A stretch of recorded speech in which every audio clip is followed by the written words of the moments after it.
Fala galera, tudo bom? Eu vou iniciar um treinamento de Clean Architecture e eu vou utilizar a alegoria, o mito da caverna, nesse nosso treinamento. E existe uma pergunta que todo desenvolvedor em algum momento precisa enfrentar.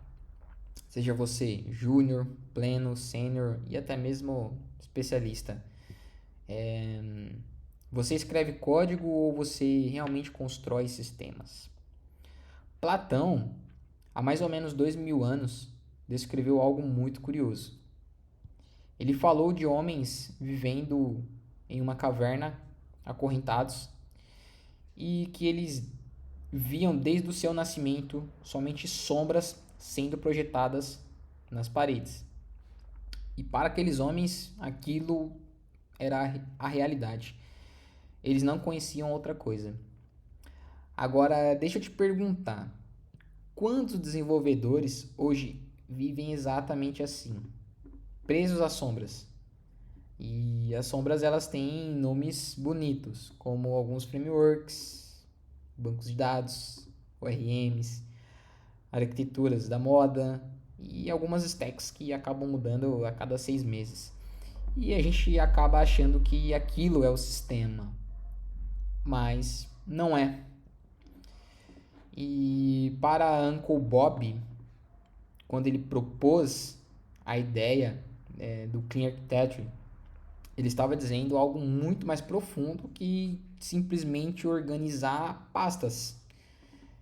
Ele estava dizendo que a essência do sistema não pode depender dos detalhes, porque os detalhes eles mudam, eles vão mudar. O framework muda, o banco de dados muda, a interface muda, mas a regra de negócio, a razão de existir do sistema, isso basicamente é permanente. Então, o Clean Architecture, ele é na prática o caminho para fora da caverna. Ele nos ensina a inverter a lógica. Não é o domínio que depende do banco de dados. É o banco de dados que depende do domínio. Não é o sistema que pertence ao framework. É o framework que serve o sistema. E para Uncle Bob, isso é maturidade arquitetural. Então, nesse nosso treinamento, a gente não vai simplesmente aprender sobre frameworks, a gente não vai aprender sobre ORMs e simplesmente também só sobre TDD. A gente vai aprender disciplina mental, a gente vai aprender a construir sistemas onde o domínio ele é o centro, o use case vai ser a razão, a infraestrutura é o corpo e a presentation é basicamente o mundo visível. E tudo isso deve apontar para dentro. Porque a regra de dependência ela é simples, mas acaba exigindo uma certa coragem. Nada no núcleo deve depender do que está fora. E isso realmente é sair da caverna. E isso é parar de confundir a aparência com a essência do software. E aqui está o ponto mais importante, talvez, do Clean Architecture na minha visão.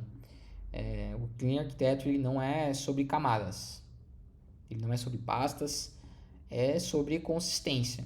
É sobre entender que um arquiteto de software precisa pensar muitas vezes até como um filósofo. Ele precisa ter uma mente de um filósofo. Ele precisa realizar a disciplina, a clareza e o propósito quando ele está construindo software. Se Platão ele falava sobre justiça da alma, nós desenvolvedores, de certo modo, podemos dizer sobre justiça do código. Então, quando o domínio e os detalhes eles estão em harmonia, o sistema se torna sustentável, se torna mais fácil de se trabalhar, se torna mais fácil de produzir software, de dar manutenção, de experimentar coisas novas, de testar coisas novas. Então, um bom sistema ele não nasce com pressa. Ele não nasce com pressa. Ele nasce realmente da consciência. Então é isso, galera. Bem-vindo à Ascensão. Hoje nós vamos tentar sair da caverna com esse treinamento. Vamos utilizar a alegoria, o mito da caverna, para conseguir representar ali as camadas, conseguir, de uma certa maneira, utilizar esse pensador filosófico com o mundo da tecnologia. Então a gente vai de uma era muito antiga para uma era muito moderna e a gente vai tentar correlacionar esses dois grandes pensadores. E o que a gente vai realmente produzir nesse treinamento, a gente vai construir uma aplicação em Golang. Então a gente vai ter todas as camadas que são representadas ali no livro do Clean Architecture, escrito pelo Uncle Bob. E a gente vai utilizar alguns padrões também, que são os DTOs, as entidades, repositórios. E a gente vai utilizar o TDD para construir a nossa ideia filosófica de partir do núcleo para fora até a gente conseguir acessar ali e o que é visível, que nós conhecemos como um framework de API REST, onde a gente vai ter uma rota e a gente vai consumir dados dos nossos bancos. Enfim, galera, eu espero que vocês curtam esse formato, e vejo vocês na próxima aula. Valeu!